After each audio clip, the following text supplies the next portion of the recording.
Workers assemble Audi sedans on an assembly line at the Audi automobile plant in Germany. Andreas Gebert, Getty Images Brussels fears U.S.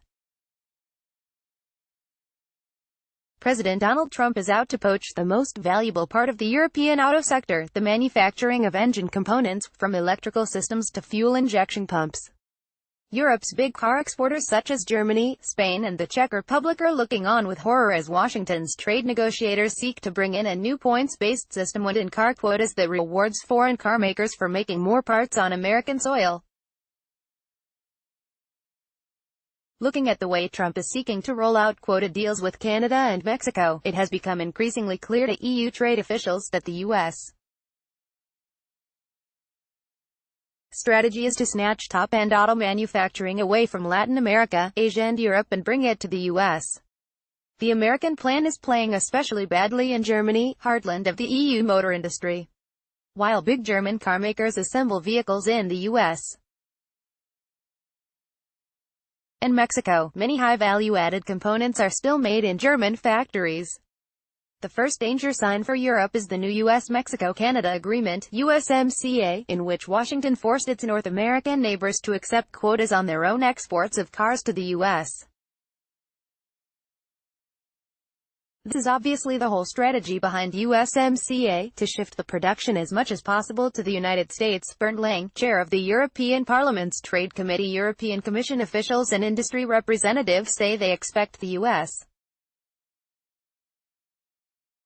to allocate the quotas with Canada and Mexico based on a point system, which grants a higher score to companies that use more local car content made on North American soil. First off, that's worrying for car makers like BMW, VW or Mercedes because they assemble many vehicles in Mexico with European engine parts to then export to the U.S. The quota allocation gives them an incentive to shift larger parts of their supply chains across the Atlantic to avoid being at a disadvantage against American or Japanese car makers, which also produce in Mexico and compete for the usage of the quota. In addition to this blow, there's also a broader fear among Europeans that Trump will soon seek to expand the same tactics to cover the exports coming directly from Europe. U.S.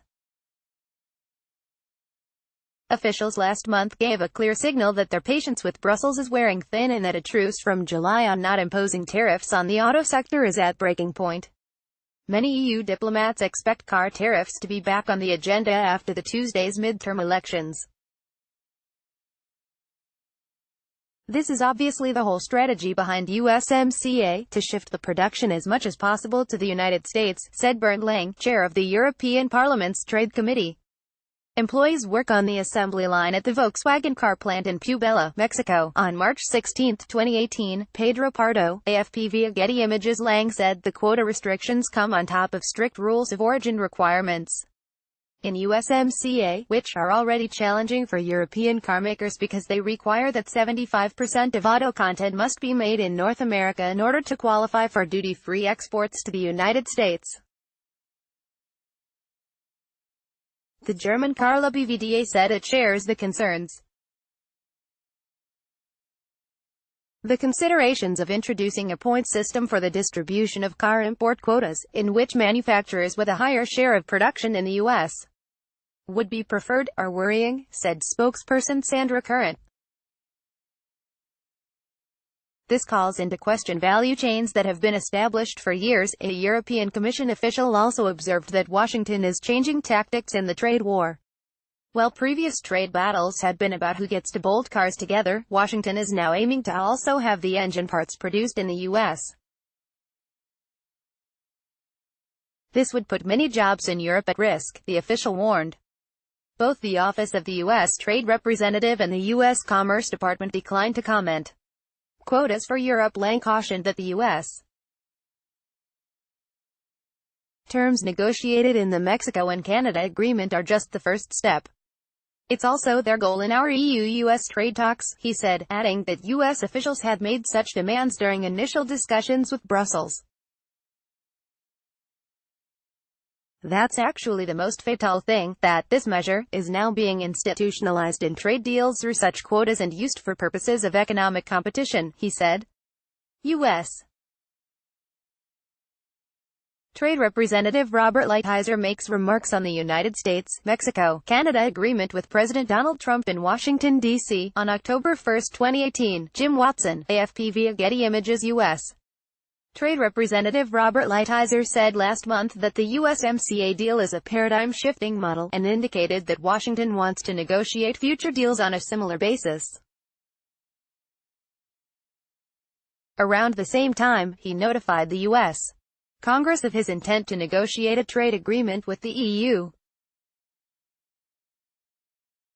Should Trump make good on his threat to impose a 25% car tariff on European cars, accepting a car quota could be the lesser of two evils for the EU because it allows at least some exemption for its exports. But two EU diplomats warned that the points-based allocation system could trigger a race among EU carmakers to shift supply chains to the United States in order to receive a more generous share of the quota, or to completely avoid the car tariffs by only producing in the U.S. A senior EU diplomat on Monday rejected the idea that Brussels could accept such a quota solution, which is seen as a violation of World Trade Organization rules. Everything we do has to be in line with the WTO rule book, the senior official said. Daniel Caspary, chairman of the German CDU-CSU delegation in the European Parliament, also called on the EU to stick together and resist U.S. pressure. I want us to remain tough, that our companies remain tough, and that nobody does side deals with Trump, he said. Current from the German car lobby argued that the U.S. quotas are not only contrary to the spirit of open markets and free competition, but would also come back to bite U.S. producers, which also depend on international supply chains. History has shown that isolationist tendencies always have a negative impact on the country that introduces them, she said.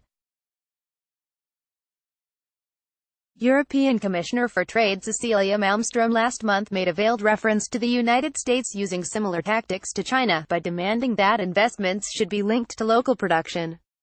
Nietzsche said that, he who fights with monsters might take care lest he thereby become a monster, so it is important to remember what we stand for, and not become a monster. Read this next. Why a sack full of Russian cash won't change UK Brexit debate. Few comments.